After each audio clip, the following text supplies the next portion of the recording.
പ്രിയപ്പെട്ട സുഹൃത്തുക്കളെ, ADM നവീൻ ബാബുവുമായി ബന്ധപ്പെട്ടുകൊണ്ട് ഏതാണ്ട് ഒരു 19ഓളം വീഡിയോകൾ ഞാൻ ഇതിനു മുമ്പ് ചെയ്തിട്ടുണ്ട് എന്നാണ് എൻ്റെ ഓർമ്മ. നവീൻ ബാബുവിൻ്റെ മരണം കൊലപാതകമായിരുന്നു എന്ന് വിശ്വസിക്കുന്ന ഒരാളാണ് ഞാൻ.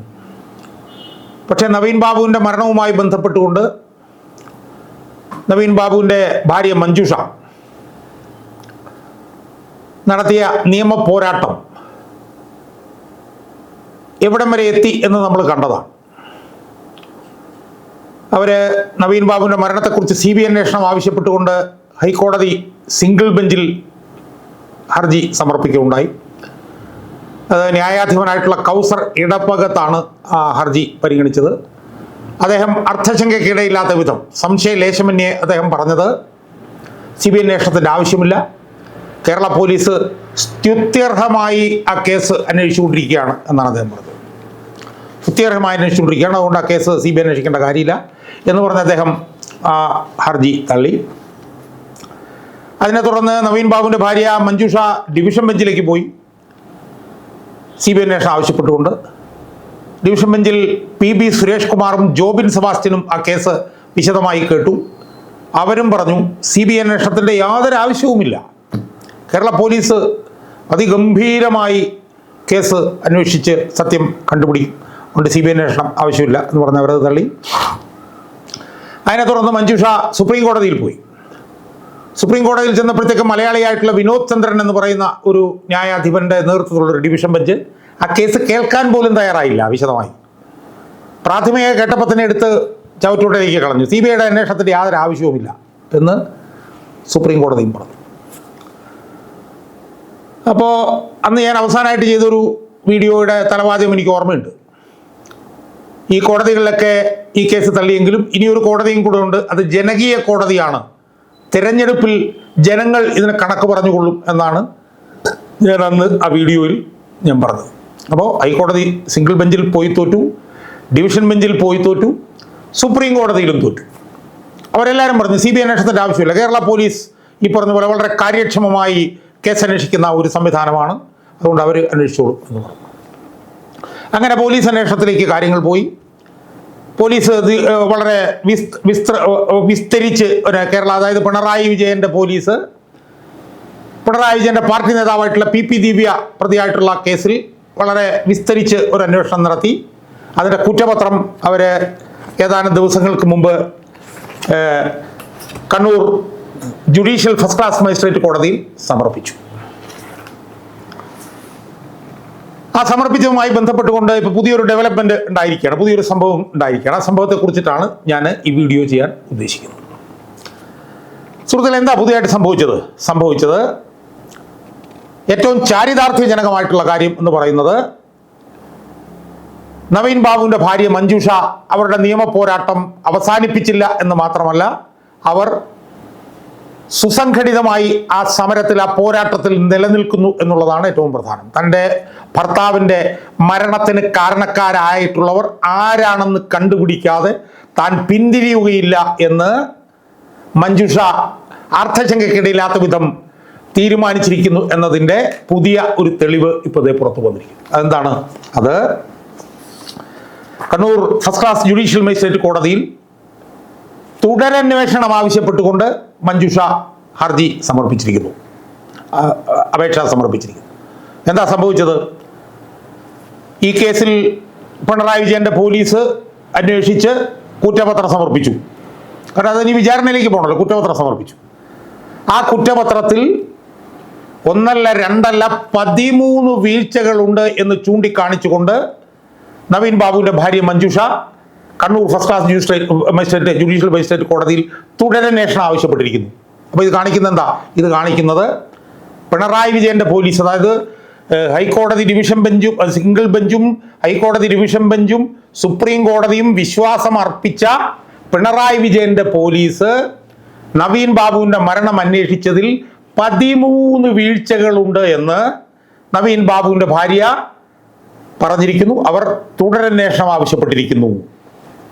അപ്പോൾ ഈ സാഹചര്യത്തിൽ ഒരു പൊതുപ്രവർത്തകൻ എന്നുള്ള നിലയിൽ എനിക്ക് ഈ CBI അന്വേഷണം ആവശ്യമേ ഇല്ല എന്ന് പ്രഖ്യാപിച്ച ഹൈക്കോടതിയുടെ സിംഗിൾ ബെഞ്ച് ജഡ്ജി ജസ്റ്റിസ് കൗസർ ഇടപ്പകത്തിനോട് ചില കാര്യങ്ങൾ പറയാനുണ്ട്. അത് പറയുന്നത് കോടതിയെ ലക്ഷ്യമാവുകയോ ജയിലിൽ പോകേണ്ടി വരികയോ ചെയ്യേണ്ടി വന്നാൽ പോലും അത് കൗസർ ഇടപ്പകത്ത് എന്ന് പറഞ്ഞ ന്യായാധിപനോട് പറഞ്ഞിട്ടേ ഞാൻ പിന്തിരിയുള്ളൂ.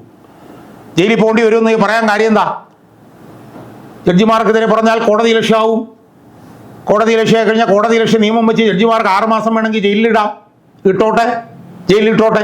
ജയിലിലിട്ടാലും കുഴപ്പമില്ല. എനിക്ക് സിംഗിൾ ബെഞ്ച് ജഡ്ജ് കൗസർ ഇടപ്പകത്തിനോട് ചില കാര്യങ്ങൾ പറയാനുണ്ട്. അദ്ദേഹമാണ് CBI അന്വേഷണം വേണ്ട എന്ന് പറഞ്ഞ സിംഗിൾ ബെഞ്ച് ജഡ്ജി. അദ്ദേഹം 2025 ജനുവരിയിൽ ഒരു വിധി പുറപ്പെടുവിച്ചു. ആ വിധിയിൽ അദ്ദേഹം വിശദമായി കാര്യങ്ങൾ പറഞ്ഞു CBI അന്വേഷണം വേണ്ട എന്ന് പറഞ്ഞു. എന്നിട്ട് അദ്ദേഹം പറഞ്ഞു എന്താണ്? സ്പെഷ്യൽ ഇൻവെസ്റ്റിഗേഷൻ ടീം, അദ്ദേഹം പറയാണ്, അതായത് ഈ കേസ് അന്വേഷിക്കുന്ന special investigation team shall carry out and complete the investigation swiftly, efficaciously, with due diligence and in a free and fair manner. അതായത് പിണറായി വിജയന്റെ പോലീസ്, അതായത് ഈ ജഡ്ജി പറയുകയാണ്, പിണറായി വിജയന്റെ പോലീസിന്റെ സ്റ്റേറ്റ് സ്പെഷ്യൽ ഇൻവെസ്റ്റിഗേഷൻ ടീം ഈ അന്വേഷണം ദ്രുതഗതിയിലും കാര്യക്ഷമമായും കൃത്യമായ ശ്രദ്ധയോടുകൂടിയും സ്വതന്ത്രമായും ന്യായയുക്തമായും അന്വേഷിക്കണം. ഇതാണ് അദ്ദേഹം പറയുന്നത്. എന്നിട്ട് അദ്ദേഹം പറയുന്നത് DIG Kannur range shall scrupulously monitor, അതായത് സൂക്ഷ്മമായി മോണിറ്റർ ചെയ്യണം, ഇൻവെസ്റ്റിഗേഷൻ ഓവർസീ ചെയ്യണം, പിന്നെ അത് കാര്യക്ഷമമായി നിയമപരമായി നടപ്പും എന്ന് ഉറപ്പുവരുത്തണം, സ്പെഷ്യൽ ഇൻവെസ്റ്റിഗേഷൻ ടീം DIGക്ക് റിപ്പോർട്ട് സമർപ്പിക്കണം എന്നൊക്കെ പറഞ്ഞിട്ട് അദ്ദേഹം അത് പറഞ്ഞു. അത് അന്ന് അദ്ദേഹം പറഞ്ഞ സമയത്ത് തന്നെ ഞാനൊരു വീഡിയോ ചെയ്തിരുന്നു.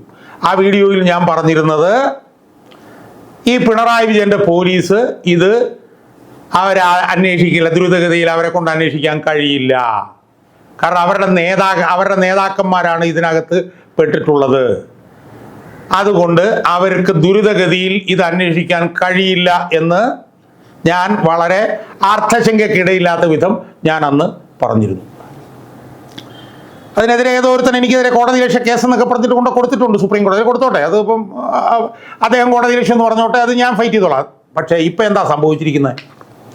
കൗസർ ഇടപ്പകത്ത് വിശ്വാസമർപ്പിച്ച പിണറായി വിജയന്റെ കീഴിലുള്ള സ്പെഷ്യൽ ഇൻവെസ്റ്റിഗേഷൻ ടീം അന്വേഷിച്ചിട്ടുള്ള ആ സ്പെഷ്യൽ ഇൻവെസ്റ്റിഗേഷൻ ടീം ദ്രുതഗതിയിലും കാര്യക്ഷമമായും കൃത്യമായ ശ്രദ്ധയോടുകൂടിയും അന്വേഷിക്കും എന്ന് ജസ്റ്റിസ് കൗസർ ഇടപ്പകത്ത് പറഞ്ഞ ആ അന്വേഷണത്തിൽ 1 അല്ല 2 അല്ല 13 വീഴ്ചകളാണ് നവീൻ ബാബുവിൻ്റെ ഭാര്യ മഞ്ജുഷ ചൂണ്ടിക്കാണിച്ചിരിക്കുന്നത്. ആ 13 വീഴ്ചകൾ വിശദമായി ചർച്ച ചെയ്യുന്നതിന് മുമ്പ് എനിക്ക് ആദ്യമായി ഹൈക്കോടതി ന്യായാധിപനായിട്ടുള്ള ജസ്റ്റിസ് കൗസർ ഇടപ്പകത്തിനോട് ഒരു കാര്യം പറയാനുണ്ട്. എന്താണെന്ന് ചോദിച്ചാൽ, ജസ്റ്റിസ് കൗസർ ഇടപ്പകത്ത് എന്ന് പറയുന്ന ഹൈക്കോടതി ന്യായാധിപൻ മനസ്സിലെങ്കിലും മഞ്ജുഷയോട് ഒരു മാപ്പ് പറയണം എന്നാണ് എനിക്ക് പറയാനുള്ളത്. മനസ്സിലെങ്കിലും ഒരു മാപ്പ് മഞ്ജുഷയോട് പറയണം. കാരണം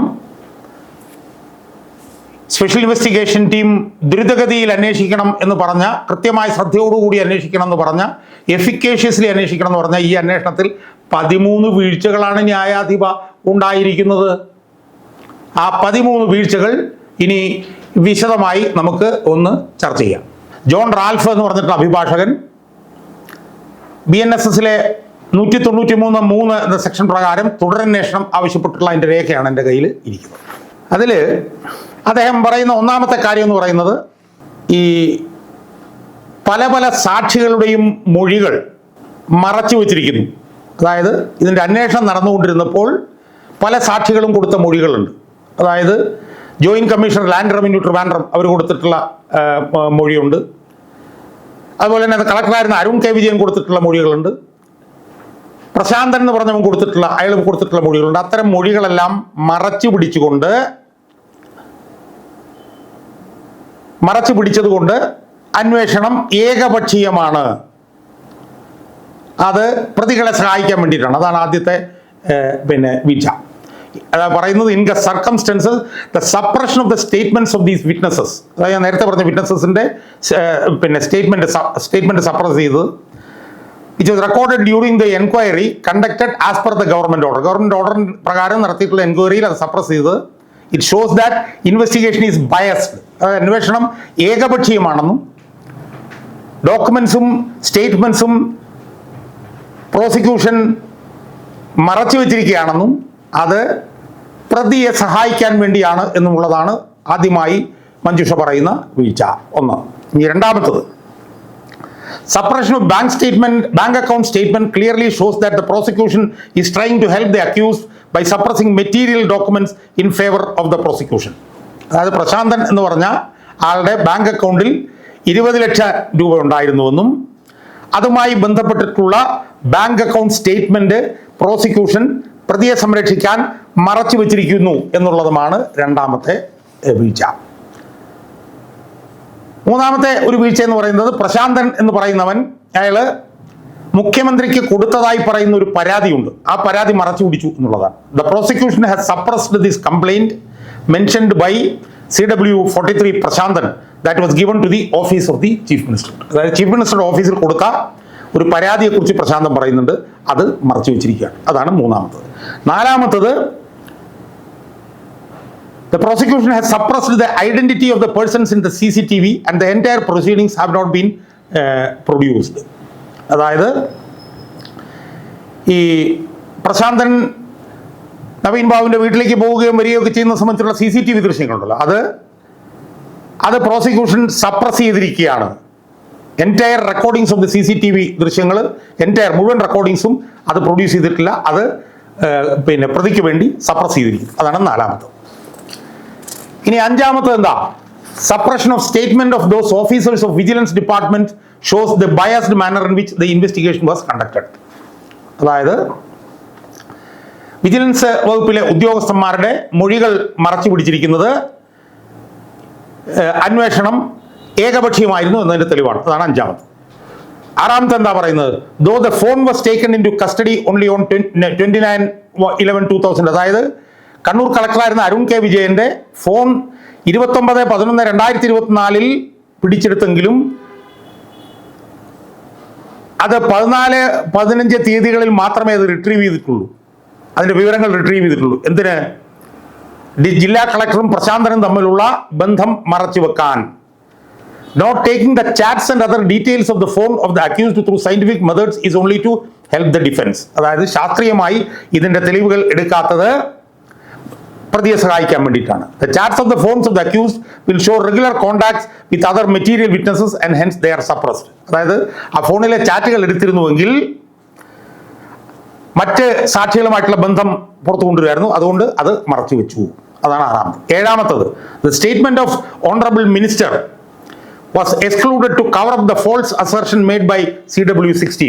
അതായത് 14ാമത്തെ സാക്ഷി പറഞ്ഞ കാര്യങ്ങൾ മറച്ചു വെക്കാൻ വേണ്ടിയിട്ട് ബഹുമാനപ്പെട്ട റവന്യൂ മന്ത്രി കെ രാജന്റെ മൊഴി മറച്ചു വെച്ചു. Excluding the honourable minister from the list of the witnesses is also to help the accused and to support the false averment of CW16 the district collector. District കളക്ടറെ രക്ഷപ്പെടുത്താൻ വേണ്ടിയിട്ടാണ്, ഡിസ്ട്രിക്ട് കളക്ടറെ രക്ഷപ്പെടുത്തുകയും പ്രതിക്ക് സഹായകരമാകുകയും ചെയ്യുന്നതിന് വേണ്ടിയിട്ടാണ് ബഹുമാനപ്പെട്ട മന്ത്രിയെ സാക്ഷിയായി ചേർക്കാതിരുന്നത്. അത് ഏഴാമത്.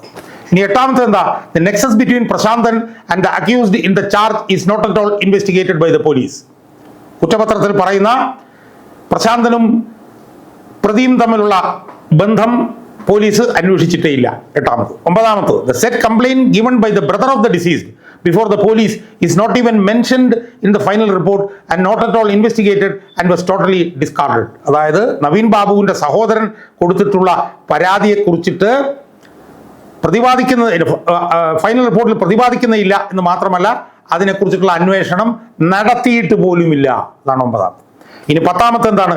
Production of the undated forwarding notes for sending the materials to the lab is to help the defence to raise the objection regarding chain of custody. അതായത് ലാബിലേക്ക് അയച്ച നോട്ടുകളിൽ ഡേറ്റ് ഇടാതിരുന്നത് പ്രതിയെ സഹായിക്കാൻ വേണ്ടിയിട്ടാണ്. അതാണ് പത്താമത്. 11ാമത്തെ എന്താ? The certifications of electronic evidence produced by the investigating officer are incomplete and are not in tune with statutory requirements. അതായത് ഇലക്ട്രോണിക് എവിഡൻസുകളുടെ ഇലക്ട്രോണിക് തെളിവുകളുടെ സർട്ടിഫിക്കേഷൻസ് അന്വേഷണ ഉദ്യോഗസ്ഥൻ കൊണ്ടുവന്നിരിക്കുന്നത് അത് അപൂർണവും അത് സ്റ്റാറ്റ്യൂട്ടറി ആയിട്ടുള്ള പിന്നെ റിക്വയർമെൻറ്റ്സിന് അനുസൃതമായിട്ടുള്ളതുമല്ല. അതാണ് 11. 12. The hurried laying of the final report without collecting the CDRs of the CW 43 Prasanthan, CW 16 the district collector and the accused persons mentioned above is only to help the accused. അതായത് CW 43 Prasanthan, CW 16 district collector അവരുടെ CDRകൾ, അവരുടെ phone call records സമാഹരിക്കാതെ പെട്ടെന്ന് ഈ report സമർപ്പിച്ചത് പ്രതിയെ സഹായിക്കാൻ വേണ്ടിയിട്ടാണ്. അതാണ് 12ാമത്. 13 എന്താണ്? The hurried laying of the final report without collecting the chat details of the accused and the phone details of CW 16 the district collector shows that the investigation is biased and need for further investigation. അതായത് ഈ പ്രതിയും ജില്ലാ കളക്ടറുമായി ബന്ധപ്പെട്ടിട്ടുള്ള chat details, ചാറ്റിൻ്റെ വിശദാംശങ്ങൾ സമാഹരിക്കാതെ പെട്ടെന്ന് തന്നെ അന്തിമ report സമർപ്പിച്ചത് ഏകപക്ഷീയമാണ് അന്വേഷണം എന്ന് കാണിക്കുന്നതും തുടരന്വേഷണം ആവശ്യമാണ് എന്ന് കാണിക്കുന്നതുമാണ്. സുഹൃത്തുക്കളെ, ഇതിൽ നിന്ന് എന്താ തെളിയുന്നത്? ഇതിൽ നിന്ന് തെളിയുന്നത് പിണറായി വിജയൻ സർക്കാരിന് കീഴിലുള്ള സ്പെഷ്യൽ ഇൻവെസ്റ്റിഗേഷൻ ടീം നവീൻ ബാബുവിൻ്റെ മരണവുമായി ബന്ധപ്പെട്ട് Kannur first class judicial magistrate കോടതിയിൽ കൊടുത്തിട്ടുള്ള അന്തിമ റിപ്പോർട്ടിൽ 13 വീഴ്ചകൾ ഉണ്ട് എന്നാണ് ഇതിൽ നിന്ന് തെളിയുന്നത്. ഒന്നല്ല, രണ്ടല്ല, 13 വീഴ്ചകൾ. അതായത് പ്രോസിക്യൂഷൻ പ്രതിയെ സഹായിക്കാൻ വേണ്ടി അതിൽ വരുത്തി വച്ചിട്ടുള്ള 13 വീഴ്ചകളാണ് മഞ്ജുഷ ഈ തുടരന്വേഷണവുമായി ബന്ധപ്പെട്ട് ഹൈലൈറ്റ് ചെയ്തിരിക്കുന്നത്, അവർ പറഞ്ഞിരിക്കുന്നത്. അതുകൊണ്ട് ഈ കുറ്റപത്രത്തിൽ തുടരന്വേഷണം വേണം എന്നാണ് അവർ ആവശ്യപ്പെട്ടത്. അതുകൊണ്ടാണ് ഞാൻ ഈ വീഡിയോയുടെ തുടക്കത്തിൽ ഈ കേസിൽ CBI അന്വേഷണം വേണ്ട, പിണറായി സർക്കാരിൻ്റെ സ്പെഷ്യൽ ഇൻവെസ്റ്റിഗേഷൻ ടീം കാര്യക്ഷമമായും ദ്രുതഗതിയിലും സ്വിഫ്റ്റിലെയും എഫിക്കേഷ്യസ്ലിയും ഒക്കെ അന്വേഷിച്ചുകൊള്ളും എന്ന് പറഞ്ഞ് CBI അന്വേഷണം വേണ്ട എന്ന് വിധി പ്രഖ്യാപിച്ച കേരള ഹൈക്കോടതിയിലെ സിംഗിൾ ബെഞ്ച് ന്യായാധിപനായിട്ടുള്ള കൗസർ ഇടപ്പകത്ത് മനസ്സിലെങ്കിലും മഞ്ജുഷയോട് ഒരു മാപ്പ് പറയണം എന്ന് ഞാൻ പറഞ്ഞത്. സുഹൃത്തുക്കളെ, ഞാനന്ന് ഈ കാര്യകാരണ സഹിതം ഈ വിഷയങ്ങളെല്ലാം ഉന്നയിച്ചിരുന്നു. ഞാനതിപ്പോൾ ഓർക്കുകയാണ്. ഞാൻ അന്ന് ആ വിധിന്യായം വന്ന ജനുവരിയിൽ തന്നെ ചെയ്ത വീഡിയോയിൽ ഞാൻ പറഞ്ഞിരുന്നു, ഇത് അബദ്ധമാണ്, പിണറായി സർക്കാരിന് ഇത് കാര്യക്ഷമമായി അന്വേഷിക്കാൻ കഴിയില്ല, പിണറായി സർക്കാരിൻ്റെ പോലീസിന് ഇത് സ്വിഫ്റ്റായും എഫിക്കേഷ്യസ് ആയിട്ടും ടൈം ബൗണ്ട് ആയിട്ടും എന്തൊക്കെ വാക്കുകളാണെന്ന് ന്യായാധിപൻ ഉപയോഗിച്ചിരുന്നത്, സ്വിഫ്റ്റ് ആയിട്ടും എഫിക്കേഷ്യസ് ആയിട്ടും ഡ്യൂ ഡിലിജൻസോടുകൂടിയും ഫ്രീ ആൻഡ് ഫെയറോടുകൂടിയും ഒന്നും പിണറായി സർക്കാർ ഇത് അന്വേഷിക്കില്ല, അവർക്ക് അന്വേഷിക്കാൻ പറ്റില്ല, അവർ അന്വേഷിക്കാൻ കഴിയില്ല എന്ന് ഈ കൗസറുടെ എന്ന് പറഞ്ഞ ഈ ന്യായാധിപൻ്റെ സിംഗിൾ ബെഞ്ച് വിധി വന്നപ്പോഴത്തേക്ക് ഞാൻ പറഞ്ഞതാണ്. കാരണം എന്താ, അവരുടെ പാർട്ടിയുടെ നേതാക്കന്മാരാണ് ഇതിൽ പ്രതികളായി വരാൻ പോകുന്നത്, അവരുടെ പാർട്ടിയുടെ നേതാക്കന്മാരാണ് ഇവർ ഇതിനകത്ത് ഒത്താശ ചെയ്തിട്ടുള്ളത്, അവരാണ് നവീൻ ബാബുവിൻ്റെ മരണത്തിന് പുറകിലുള്ളത് എന്നാണ് ഞാൻ കാര്യകാരണ സഹിതം പറഞ്ഞത്. അതുകൊണ്ട് ഈ അന്വേഷണം ഫ്രീ ആൻഡ് ഫെയർ ആവില്ല എന്ന് ഞാൻ പറഞ്ഞിരുന്നു, ഞാനന്ന് പറഞ്ഞിരുന്നു. അതിനുശേഷം ഡിവിഷൻ ബെഞ്ചിൻ്റെ വിധി വന്നപ്പോഴും ഞാൻ പറഞ്ഞിരുന്നു, നടക്കില്ല, അന്വേഷണം ഫ്രീ ആൻഡ് ഫെയർ ആവില്ല എന്ന് പറഞ്ഞിരുന്നു. സുപ്രീം കോടതി ചെന്നപ്പോൾ സുപ്രീം കോടതി ജഡ്ജി എടുത്ത് ചവിട്ടുകൊട്ടയിലും കളഞ്ഞു. അങ്ങനെ സിംഗിൾ ബെഞ്ച് ജഡ്ജി കൗസറുടെ പകത്തും ഡിവിഷൻ ബെഞ്ച് ജഡ്ജിമാരായിട്ടുള്ള PB സുരേഷ് കുമാറും ജോബിൻ സെബാസ്റ്റ്യനും സുപ്രീം കോടതി ചെന്നപ്പോൾ വിനോദ് ചന്ദ്രനും എടുത്ത് ചവറ്റുകുട്ടയിൽ കളഞ്ഞ ആ ആവശ്യമുണ്ടല്ലോ, ആ ആവശ്യം ശരിയായിരുന്നു എന്നല്ലേ സുഹൃത്തുക്കളെ ഇപ്പോൾ തെളിഞ്ഞിരിക്കുന്നത്? ശരിയായിരുന്നു എന്നല്ലേ ഇപ്പോൾ തെളിഞ്ഞിരിക്കുന്നത്? CBI അന്വേഷിച്ചിരുന്നെങ്കിൽ ഈ വീഴ്ചകൾ ഉണ്ടാകുമായിരുന്നോ? CBI ഒരു സ്വതന്ത്ര ഏജൻസിയല്ലേ, അവർ അന്വേഷിച്ചിരുന്നെങ്കിൽ ഈ വീഴ്ച ഉണ്ടാകുമായിരുന്നു. അപ്പം അന്ന് ഞാൻ പറഞ്ഞ കാര്യങ്ങൾ അക്ഷരം പ്രതി തെളിഞ്ഞിരിക്കുന്നു എന്നാണ് എനിക്ക് ഈ ന്യായാധിപന്മാരോട് പറയാനുള്ളത്. എന്ത് വരുംവരായികകളും എന്ത് പ്രത്യാഘാതങ്ങളുണ്ടെങ്കിലും ഞാൻ ഈ ന്യായാധിപന്മാരോട് ഇത് പറയും. ഇത് ആ സമയത്ത് പറഞ്ഞപ്പോൾ പുച്ഛിച്ചവരൊക്കെ അവർക്ക് ആർക്കായാലും ഇപ്പോൾ കാര്യങ്ങൾ മനസ്സിലായിരിക്കുന്നു. പിണറായി വിജയൻ്റെ പോലീസിന് ഇത് അന്വേഷിക്കാൻ കഴിയില്ല എന്നുള്ളത് തെളിഞ്ഞിരിക്കുന്നു. അതിൻ്റെ അർത്ഥശങ്കയ്ക്കിടയില്ലാത്ത വിധത്തിലുള്ള തെളിവാണ് പിണറായി വിജയൻ്റെ പോലീസ്, പിണറായി വിജയൻ്റെ സ്പെഷ്യൽ ഇൻവെസ്റ്റിഗേഷൻ ടീം അന്വേഷിച്ച് സമർപ്പിച്ച ഈ ഫൈനൽ റിപ്പോർട്ടിൽ 13 വീഴ്ചകളുണ്ട് എന്ന് പറഞ്ഞുകൊണ്ട് നവീൻ ബാബുവിൻ്റെ ഭാര്യ മഞ്ജുഷ രംഗത്ത് വന്നിരിക്കുന്നത്. എനിക്ക് അവസാനമായിട്ട് ഒരു കാര്യം കൂടെ പറയാനുണ്ട്. മഞ്ജുഷ എന്ന് പറഞ്ഞിട്ടുള്ള ആ സാധു സ്ത്രീക്ക് നമ്മളെല്ലാ പിന്തുണയും അഭിവാദ്യങ്ങൾ അർപ്പിക്കാൻ നിവൃത്തിയില്ല. അവർ ഒറ്റയ്ക്ക് നിന്ന് ഇപ്പോഴും പോരാടുകയാണ്.